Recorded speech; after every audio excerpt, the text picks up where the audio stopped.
اعوذ باللہ من الشیطان الرجیم بسم اللہ الرحمن الرحیم الحمد للہ رب العالمین وسلام علی عبادہ الذین اصطفیٰ درود بر محمد وآل محمد اللہم صلی علی محمد وآل محمد۔ آج ماہ رمضان کی 23 تاریخ ہے 1445 ہجری 3 اپریل 2024۔ ہم لوگوں کی گفتگو کا جو ٹاپک ہے وہ ہے قرآن نظام زندگی۔ اس کا مطلب کیا ہوا؟ یعنی کیا قرآن میں اللہ نے زندگی جینے کا کچھ اصول بتایا ہے؟ قرآن کیا ہے؟ اگر اس کو ہدایت کی کتاب کہا جاتا ہے، ھدی للناس، ہدایت یعنی کہ گائیڈ کرنا، تو یہ کس طرف کی ہدایت کرتا ہے؟ کیا ہدایت کرتا ہے؟ ہم کیا کریں گے اس سے ہدایت لے کے؟ تو یہ قرآن ہدایت دیتا ہے۔ سورہ بنی اسرائیل کی 9 نمبر کی آیت ہے کہ یہ قرآن یقیناً اس راہ کی ہدایت کرتا ہے جو سیدھی ہے، جو اس کو مان کر عمل صالح انجام دیں گے ان کو یہ بشارت دیتا ہے، یعنی کہ خوشخبری ہے۔ کس چیز کی؟ کہ ان کے لیے بڑا اجر ہے۔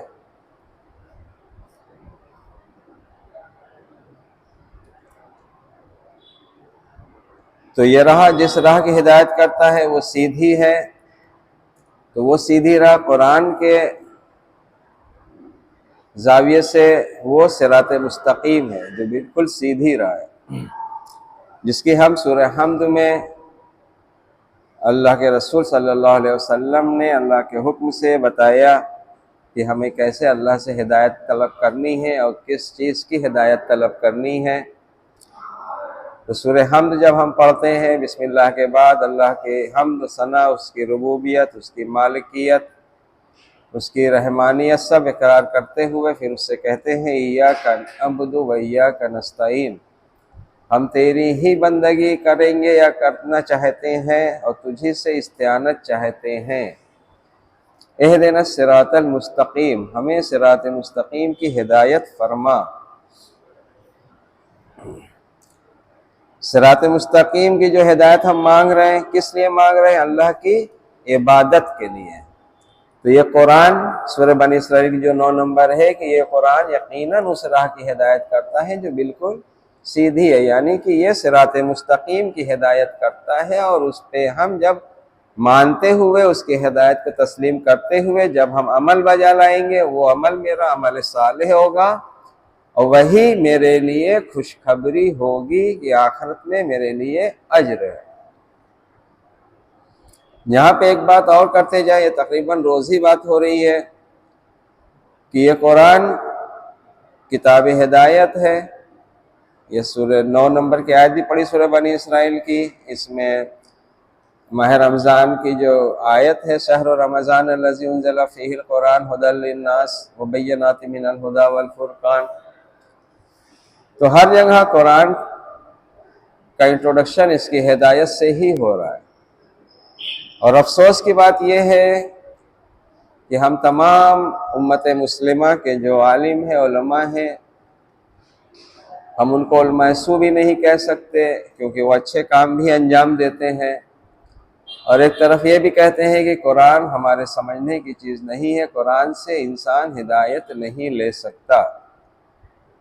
اگر قرآن سے انسان ہدایت نہیں لے سکتا تو ھدی للناس کی آیت کس لیے ہے؟ یہ کس لیے ہے کہ یہ قرآن اس راہ کی ہدایت کرتا ہے جو بالکل سیدھی ہے۔ تو کیا اللہ سوال نہیں کرے گا؟ اللہ کے فرشتے روز محشر یہ سوال نہیں کریں گے ہم سے؟ اگر ہمارے سمجھنے کی چیز نہیں ہے تو ان کو سوال نہیں کرنا چاہیے۔ تو ہم نے قرآن ہی میں دیکھا کہ جہنم کا فرشتہ پیٹتا ہوا، گھسیٹتا ہوا اور یہ کہتا ہوا لے کے جا رہا ہوگا جہنم میں کہ کیا اللہ کا رسول تمہارے پاس بینات لے کے نہیں گیا تھا؟ یہ سورہ بقرہ کی 185 نمبر کی شروع کی جو آیت ہے رمضان کو لے کے، شہر رمضان الذی انزل فیہ القرآن ھدی للناس وبینات من الھدی والفرقان، یہ بینات ہے اور فرقان ہے۔ وہ فرشتہ پیٹتا ہوا لے کے جائے گا، یہ کہے گا کیا اللہ کا رسول بینات لے کے نہیں گیا تھا؟ تو ہم کیا کہیں گے اس سے کہ ہم 1974 میں پیدا ہوئے تھے، ہم 1950 میں پیدا ہوئے تھے، ہم 1964 میں پیدا ہوئے تھے، ہمارے درمیان کہاں رسول تھا کہ وہ بینات لے کے آتا؟ تو رسول کی کیا اطاعت ہمیں نہیں کرنی ہے اس کا مطلب؟ تو کیا قرآن کے اس میں رسول کی اطاعت کا وہ آ رہا ہے کہ نہیں آ رہا ہے؟ تو اس کو لے کے ایک آیت ہے کہ کیا ہمیں آج اللہ کے رسول کی اطاعت کرنی ہے کہ نہیں، اور یہ قرآن کیا ہے؟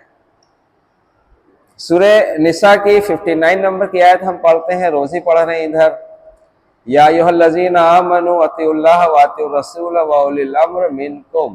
اس کے بعد بھی تھوڑا سا ہے، تو اتنا ہی ہم پڑھ رہے ہیں کہ اے وہ لوگ جو اللہ پہ ایمان، اے وہ لوگ جو ایمان لائے ہو، اللہ کی اطاعت کرو، اللہ کے رسول کی اطاعت کرو، اور اولی الامر کی اطاعت کرو۔ یہ ہے 59 نمبر۔ 80 نمبر 80 نمبر کی آیت کہہ رہی ہے کہ جس نے رسول کی اطاعت کی گویا اس نے اللہ کی اطاعت کی۔ پھر وہی آیت جب آگے بڑھتی ہے 80 کے بعد 82 میں آتی ہے، تو پھر قرآن کی حقانیت بیان کی جا رہی ہے۔ یہاں پہ دیکھیں، بہت تھوڑا سا بھی اگر دماغ لگائے گا انسان تو سمجھ میں آ جائے گا کہ قرآن اور رسول کا تعلق کیا ہے۔ 59 سورہ نساء 59 نمبر سے 82 نمبر تک بھی پڑھ لے انسان تو رسول اللہ اور قرآن کا جو تعلق ہے وہ انشاءاللہ واضح ہو جائے گا۔ تو 80 نمبر کی آیت ہے کہ جس نے رسول کی اطاعت کی گویا اس نے اللہ کی اطاعت کی۔ اور اس کے بعد 82 نمبر کی آیت، بسم اللہ الرحمن الرحیم، افلا یتدبرون القرآن ولو کان من عند غیر اللہ لوجدوا فیہ اختلافا کثیرا۔ کیا یہ لوگ قرآن میں تدبر نہیں کرتے؟ اگر یہ قرآن اللہ کے سوا کسی اور کی طرف سے ہوتا تو یہ لوگ اس میں بڑا اختلاف پاتے۔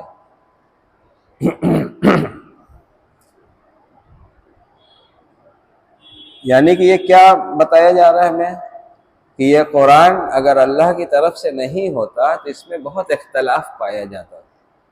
تو اب ہاتھ جوڑ کے اگر ہم سوال کریں پورے دنیا میں جتنی بھی امت مسلمہ کی مطلب قوم ہے مسلک کے حساب سے، تو کیا قرآن کو لے کے وہ اختلاف میں ہے یا اتحاد پہ ہے؟ سب آپس میں، شیعہ، سنی، دیوبندی، وہابی، اہل حدیث، جو اسماعیلی، بورے، میمن جتنے ہیں، کیا یہ قرآن پہ اختلاف پہ ہے یا قرآن میں اتحاد کے قائل ہے؟ قرآن یہ کہہ رہا ہے کہ کیا یہ لوگ قرآن پہ تدبر نہیں کرتے؟ افلا یتدبرون القرآن، یعنی کہ اگر قرآن پہ تدبر کریں گے، غور و فکر کریں گے تو کیا نتیجہ نکلے گا کہ اختلاف ختم ہو جائے گا۔ اس کا نتیجہ یہ نکلا۔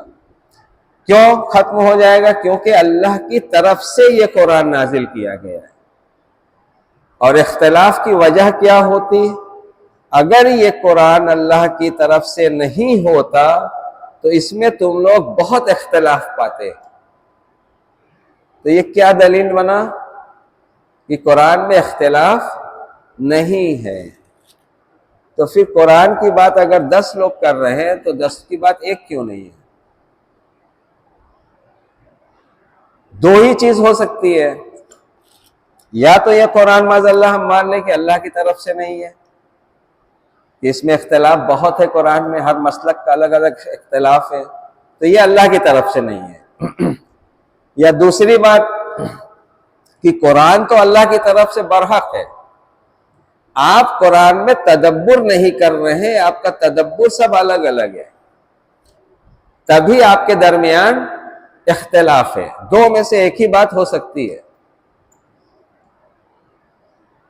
اب جو عقل مند ہوگا، جو اولو الالباب ہوگا، قرآن کی نظر میں جو اولو الالباب ہوتا ہے، تو اولو الالباب کی پہچان یہی ہوتی ہے کہ اس کی نظر بہت گہری ہوتی ہے، غور و فکر کرتا ہے، غور و فکر کر کے اس بات میں سے احسن پہلو نکالتا ہے۔ جب احسن پہلو نکالتا ہے تو پھر اس کی اطاعت کرتا ہے۔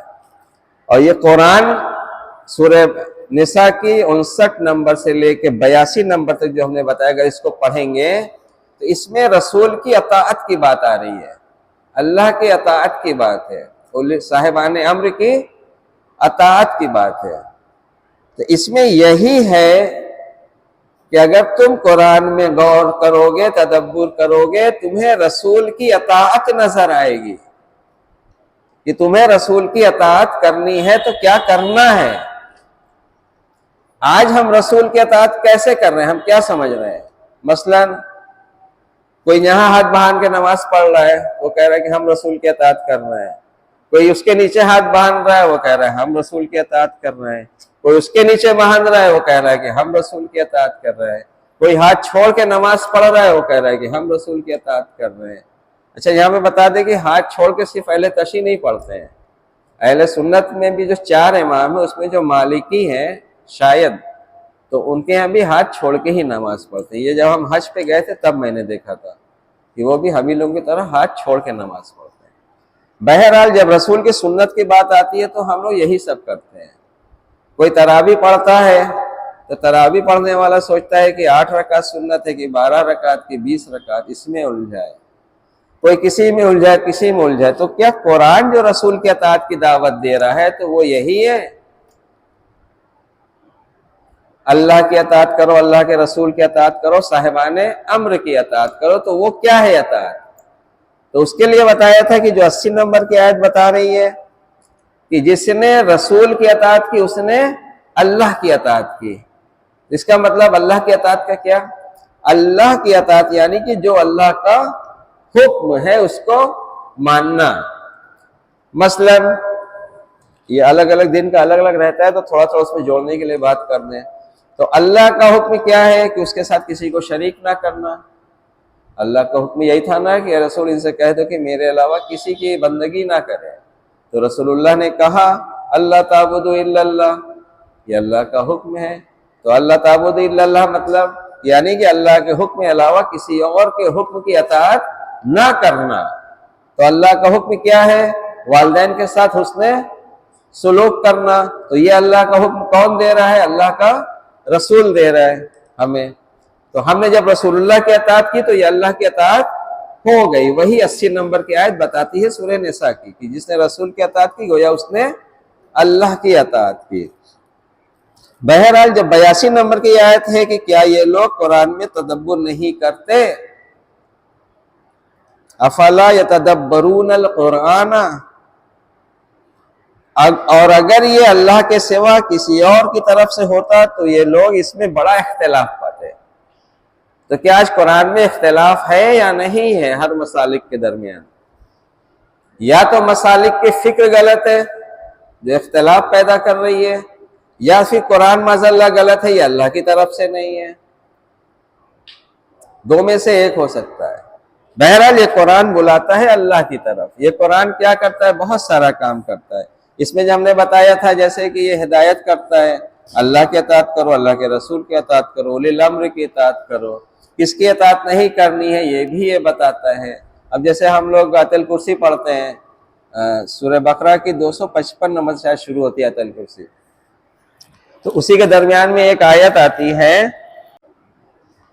سورہ بقرہ آیت نمبر 257، یہ آیت الکرسی کی 20 کی آیت ہے۔ بسم اللہ الرحمن الرحیم، اللہ ولی الذین آمنوا یخرجوہم من الظلمات الی النور والذین کفروا اولیاءہم الطاغوت یخرجونہم من النور الی الظلمات اولئک اصحاب النار ہم فیہا خالدون۔ اس کا ترجمہ ہے کہ اللہ ایمان والوں کا ولی ہے، جو لوگ ایمان لائے ہیں اللہ ان کا ولی ہے۔ تو اللہ کرتا کیا ہے؟ اللہ ان لوگوں کو ظلمت سے نکال کر نور کی طرف لے کے جاتا ہے۔ ابھی ظلمت اور نور ہی سمجھیے، یعنی کہ اندھیرے سے نکال کر روشنی کی طرف لے کے جاتا ہے۔ اور کفر کرنے والوں کا ولی طاغوت ہے۔ کفر کرنے والوں یعنی ہم سمجھتے ہیں کہ کفر کرنے والا یہ ہندو ہوا، جس کو ہم کافر کہتے ہیں۔ اللہ کی آیات کا کفر، انکار، وہ انکار زبانی ہو یا عملی ہو، دونوں ہے۔ اس میں کہیں سے اگر نرم گوشہ نکال لیں تو بات ٹھیک ہے کہ چلیے نکال لیتے ہیں کہ ہم بالکل تو انکار نہیں کر رہے ہیں، عمل نہیں کر رہے ہیں، لیکن انکار نہیں کر رہے ہیں۔ جیسے کل بتایا تھا کہ ہم مولا علی کے اہل بیت کے محب تو ہیں نا، ارے ماں باپ کو ہی تو مارا ایک تھپڑ، محبت تو اہل بیت سے ہی کر رہے ہیں۔ بزنس میں دوسرے کو گھاٹا دیا ہے، ارے دیا ہے لیکن ہم محبت تو اہل بیت سے ہی کر رہے ہیں۔ بیوی کو کوٹ رہے ہیں روز، ہم محبت تو اہل بیت سے کر رہے ہیں۔ تو یہ والا نہیں چلتا ہے۔ قرآن اگر کہتا ہے والذین کفروا، مطلب وہ عملاً بھی ہے اور زبانی بھی ہے، دونوں کفر اس میں آتا ہے۔ یہ ہم اپنی مرضی سے نہیں کہہ رہے، قرآن کی آیت ہے۔ جیسے کہ اگر یہ بات ہے کہ اگر وہ کہتے ہیں کہ اللہ سے محبت کرتے ہیں، سورہ آل عمران کی جو آیت ہے اس کی، قُلْ إِن كُنتُمْ تُحِبُّونَ اللَّهَ فَاتَّبِعُونِي يُحْبِبْكُمُ اللَّهُ وَيَغْفِرْ لَكُمْ ذُنُوبَكُمْ وَاللَّهُ غَفُورٌ رحیم۔ اس کے آگے کی جو آیت ہے اس کا آخری جو ہے کہ اللہ کفر کرنے والے کو پسند نہیں کرتا، یعنی کہ کس کو؟ جو اللہ کے رسول کی اطاعت کو نہ کرے۔ تو اگر ہم امام کے اور رسول کی اطاعت نہیں کر رہے ہیں تو کیا کر رہے ہیں؟ اس چیز کا کفر ہی تو کر رہے ہیں۔ کفر یعنی کہ میں نہیں کروں گا، من نہیں ہے تبھی تو نہیں کر رہے ہیں۔ ارے جب من آئے گا تب کریں گے، تب ایمان والے ہو جائیں گے۔ جب مان کے کر لیں گے تو آپ ایمان والے ہو جائیں گے۔ بہرحال جب تک نہیں کر رہے ہیں آپ کفر کے اس میں ہیں۔ تو اللہ جو ولی ہے وہ کیا کرتا ہے؟ وہ ظلمت سے نکال کر نور کی طرف لے جاتے ہیں۔ یہاں پہ دیکھیے جو ولی ہے صرف اللہ بیان کیا گیا ہے، یہاں پہ نہ رسول کو ولی کہا گیا ہے، نہ امام کو ولی کہا گیا ہے، نہ اولی الامر کو ولی کہا گیا ہے۔ سورہ بقرہ کی جو آیت الکرسی کی آیت، صرف اللہ کو ولی کہا گیا ہے۔ دوسری جگہ آپ کو آیت ملے گی کہ اللہ ولی، اس کا رسول ولی، اور وہ جو حالت رکوع میں زکوٰۃ دیتا ہے۔ ٹھیک؟ سورہ نساء کی جو یہ آیت ہے 59 نمبر کی، یا ایھا الذین آمنوا اطیعوا اللہ واطیعوا الرسول واولی الامر منکم، یہ بھی آیت ولایت ہی ہے۔ جب ہم رسول کی اطاعت کریں گے تو رسول ہمیں کیا کرے گا؟ ظلمت سے نکال کے نور کی طرف لے کے آئے گا کہ نہیں آئے گا؟ اللہ ولی ہے، اللہ کا رسول ولی ہے، تو اللہ ولی ہے تو ویسے ہی اللہ کا رسول ولی ہے، ویسے ہی امام ولی ہے، ویسے ہی ولی امر مسلمین ولی ہے، ویسے ہی ہمارا والد ولی ہے؟ نہیں، ہر ولایت کا اپنا درجہ ہے۔ یہ تدریجاً ولایت ہے، یہ یعنی کہ جو ہیڈ ہے ولایت کی وہ ہے اللہ کی ولایت، اللہ کی حکومت، اللہ کی حاکمیت۔ تو آپ بالکل اوپر بالکل نیچے کا لیں گے تو سمجھ میں آ جائے گا۔ گھر میں ایک باپ کو کس کی ولایت نافذ کرنی ہے؟ گھر میں طاغوت کی یا اللہ کی؟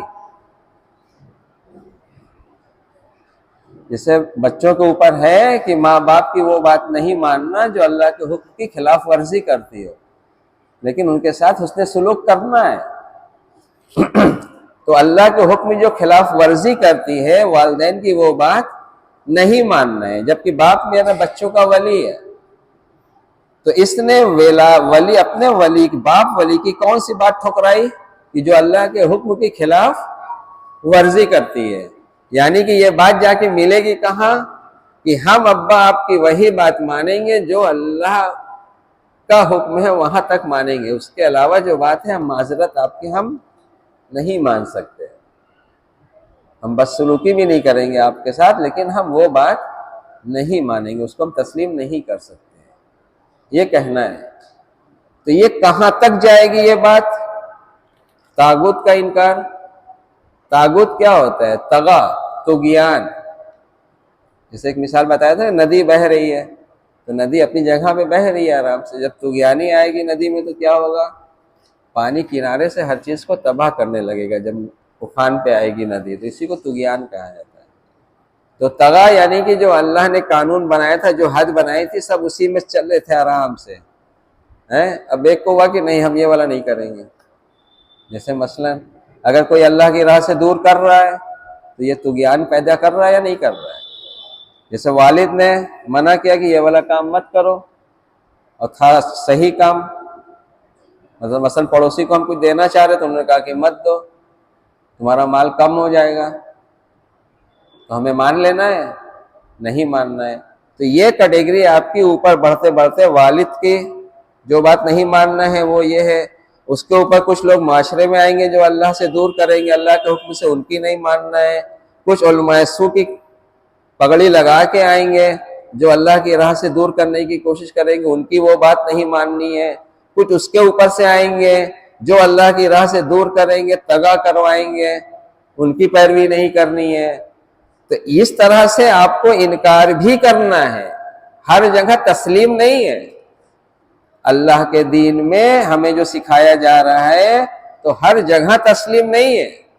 مثلا کوئی امام کا نام لے کے آ جائے، کہہ دے یہ بات تو ہم تسلیم کر لیں، صرف امام کی بات ہے، کیسے کر لیں تسلیم؟ یا صحیح میں میرے امام نے کہی ہے، کل بتایا تھا کہ جو اللہ پر جھوٹی بات منسوب کرے، جو نبی پر کرے، جو امام پر جھوٹی بات منسوب کرے، اس سے بدتر کوئی انسان ہی نہیں ہے، کیونکہ سارے فساد کی جڑ یہی ہوتی ہے۔ آج عیسائی اللہ کا بیٹا جو بنا کے بیٹھے ہیں جناب عیسیٰ کو، کس بنا پر بیٹھے ہیں؟ کیونکہ وہ اللہ اور اللہ کے نبی کی طرف ان کے علماؤں نے جھوٹی باتیں خوب منسوب کی ہیں، یہ اسی کا نتیجہ ہے۔ آج جو ہم لوگوں کے اندر یہ چیز پیدا ہو گئی ہے کہ ہم اپنی دنیاوی حاجات کے لیے ائمہ کے در پہ جاتے ہیں، تو ہم اطاعت کے لیے ائمہ کے در پہ نہیں جا رہے ہیں، ہم اپنی دنیاوی حاجت کو پورا کرنے کے لیے جا رہے ہیں۔ تو یہ طغا ہے، طاغوت ہے، یہ ہم سے ہمارے علماء سو ہمیں جو ہے بنی اسرائیل بنا رہے ہیں کہ جو موسیٰ اور ہارون کے پاس صرف اپنی دنیاوی حاجت لے کے جاتے تھے، جبکہ قرآن یہ کہتا ہے کہ اگر یہ آپ کے پاس آتے، اپنی گناہ کا اقرار کرتے، استغفار کرتے اور آپ سے درخواست کرتے، آپ بھی ان کے حق میں اگر استغفار کرتے تو ہمیں معاف کرنے والا پاتے۔ تو رسول امام کے پاس کس لیے جایا جاتا ہے؟ اپنے گناہوں کا اقرار کر کے ان سے اللہ کی راہ میں اپنی توبہ کروانے کے لیے، کہ پتہ نہیں اللہ معاف کرے گا یا نہیں کرے گا، آپ سفارش کر دیجئے تو اللہ معاف کر دے گا۔ تو اس کو بدل کے کر دیا کہ آپ سفارش کر دیجئے تو اللہ وہ دے دے گا۔ ارے دے دے گا اللہ، آپ سفارش نہیں بھی کریں گے تب بھی دنیا میں دے دیتا ہے اللہ۔ اللہ کفر کرنے والوں کو دیتا رہتا ہے، کیا اڈانی امبانی کو اللہ نہیں دے رہا ہے؟ تو کس امام کا واسطہ دے کے مانگتے ہیں؟ یہاں بات دیکھیے کیا ہے، آج ہم تھوڑا سا کھول دیتے ہیں۔ طاغوت جو کرواتا ہے وہ بہت، شیطان ابلیس نے جو کہا تھا کہ ہم صراط مستقیم پر بیٹھیں گے اور لوگ صراط مستقیم سے لوگوں کو گمراہ کریں گے، اللہ کا جو دین ہے، جو صراط مستقیم کی ہدایت دیتا ہے قرآن، اس ہدایت میں یہ ہے کہ ہم نے تمہیں جو مال دیا ہے اس میں سے انفاق کرو۔ سورہ بقرہ کی شروع کی بھی آیت ہے، جو لوگ آخرت پر یقین کرتے ہیں وہ انفاق کرنے والے ہوتے ہیں، جو متقی ہیں وہ انفاق کرنے والے ہوتے ہیں۔ اللہ کا دین صراط مستقیم کہہ رہا ہے کہ اللہ کے نام پہ انفاق کرو، رسول کہہ رہا ہے کہ اللہ نے تمہیں جو دیا ہے اس میں سے انفاق کرو، امام کہہ رہے ہیں کہ اللہ نے تمہیں جو دیا ہے راہ خدا میں خرچ کرو۔ اب دیکھیں طاغوت کیا کروا رہا ہے، اب وہ اللہ کی راہ میں خرچ کرنے کے بعد ابلیس بھلوا دے رہا ہے، اب خالی ہمیں اس میں لگا دیا ہے کہ ہم جا کے امام سے کیسے مانگیں۔ بات سمجھ رہے کہ نہیں؟ بنی اسرائیل نے اگر جناب موسیٰ کی اطاعت نہیں کی تھی تو وہ کیا کیا تھا کہ جناب موسیٰ ہارون کی بات وہ نہیں مانتے تھے اور سامری کی بات مانتے تھے۔ تو جناب ہارون اور موسیٰ علیہ السلام کی بات کیا تھی وہ یہی تھی کہ لوگوں کے ساتھ اس نے سلوک کرو، جس کا جو حق ہے اس کو دو، جو پریشان ہے اس کی پریشانی کو دور کرو. یہ دین ہے، یہ دین کا نظام ہے. یہ قرآن جو نظام بیان کرتا ہے وہ یہ ہے، اور ہمیں لگا دیا گیا ہے دوسری راہ پہ. آج ہمارا اہل تشیع جو ہے، اب دیکھیے جو کتاب میں جو دین ہوتا ہے وہ برحق ہوتا ہے. ہم جعفری مسلک سے ہیں تو ہمارا جعفری مسلک بالکل حق پہ ہے، جو امام کا راستہ ہے، صراط مستقیم تک لے کے جاتا ہے. لیکن اس کو بدل دیا جاتا ہے تو اس کا سب کچھ چینج ہو جاتا ہے. آج پورے دنیا میں مسلمان کو دیکھ کے اگر اسلام کو پہچانا جائے گا تو کیا اسلام کی پہچان ہو پا رہی ہے؟ آج اگر کوئی رسول اللہ صلی اللہ علیہ وسلم کو گالی دے رہا ہے تو اس کی وجہ کچھ نہیں ہے سوائے آج کا مسلمان ہے اس کی وجہ. اگر غیر قرآن کو برا بھلا کہہ رہا ہے تو اس کی دوسری وجہ نہیں ہے، آج کا مسلمان اس کی وجہ ہے. کیونکہ اس نے ایسا کریکٹر اپنا پیش کیا ہے کہ اس کو لگے گا تم اپنی کتابی سے تو ہو مسلمان، تمہارے نبی نے جو تعلیم دی ہے وہی تو تم کر رہے ہو، جبکہ ہم کر نہیں رہے ہیں. ہم اپنے مرضی کا کر رہے ہیں، ہم ابلیس کی اطاعت کر رہے ہیں. اہل تشیع میں بھی آ جائیے. اگر اہل تشیع کو پہچاننا ہو، کوئی غیر پہچانے کہ اہل تشیع کو، شیعہ کو دیکھ لو، اہل تشیع سمجھ میں آ جائے گا کہ امام جعفر صادق علیہ السلام والا فرقہ کس طرح کا ہوتا ہے. تشیع کو دیکھ لو، وہ اگر دیکھے گا تشیع کو دیکھ کے تو وہ تو حیران ہو جائے گا کہ باپ کو یہ پیٹتے ہیں، پڑوسی کا حق تو یہ نہیں دیتے ہیں، بھائی کے ساتھ ظلم یہ کرتے ہیں، بہن کے ساتھ ظلم یہ کرتے ہیں، بیوی کو یہ پیٹتے ہیں، ماں باپ کو دھکے دے کے یہ نکالتے ہیں، باپ کے مرنے کے بعد بہن کو ترکہ میں حصہ یہ نہیں دیتے ہیں. تو یہ شیعہ کو دیکھ کے اگر اہل تشیع کی پہچان اگر کوئی کرنا چاہے گا امام جعفر صادق علیہ السلام کے مسلک کی، تو کیا وہ کر پائے گا؟ وہ گالی ہی تو بکے گا. تو امام نے کیا کہا تھا کہ دیکھو ہمارے لیے ذلت کا سبب نہ بننا. ہم کس کی اطاعت کر رہے ہیں؟ امام کی اطاعت کر رہے ہیں.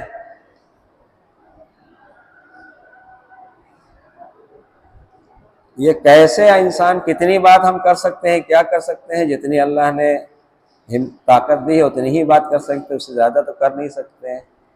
کیونکہ اللہ والحدیث، جھوٹی حدیث کے ذریعے یہ سب گمراہی پھیلائی گئی کہ انسان عمل سے دور ہٹ رہا ہے. اس کو یہ پتہ ہی نہیں ہے کہ قرآن میں اللہ کا کیا حکم ہے، ہم کیا کریں گے کہ رسول کی اطاعت ہوگی، ہم کیا کریں گے کہ امام کی اطاعت ہوگی. یہ اصل میں طاغوت کو اپنا ولی بنائے بیٹھا ہے اور یہ سمجھ رہا ہے کہ ہم امام کی اطاعت کر رہے ہیں. خبردار، طاغوت کو اپنا ولی نہ بنانا، یہ تمہیں نور سے نکال کر ظلمت کی طرف لے کے جائے گا. کبھی موقع ملے گا تو نور اور ظلمت کیا ہے سورہ نور میں اس کا بڑا اچھا وضاحت ہے، اس کی انشاءاللہ بات ہوگی. تو ہمیں مین اللہ کے رسول کی طرف آنا ہے. وہ کیسے آئیں گے؟ وہ جب ہم امام کی آج بات سنیں گے اور جو امام کی طرف بلانے والے علماء ہیں یا جو ہیں، جو امام کے امر کو ہی بیان کریں، اپنی رائے نہ بیان کریں، تب تو ہم رسول اللہ تک پہنچ سکتے ہیں. اور جب ہم رسول اللہ تک پہنچیں گے تبھی ہم ان کی اطاعت کر کے اللہ کی عبادت کر سکتے ہیں، ورنہ کوئی دوسرا راستہ نہیں ہے. اور ہم لوگ روز نمازیں پڑھتے ہیں، اللہ کرے اللہ ہم سب کو صراط مستقیم کی ہدایت فرما دے.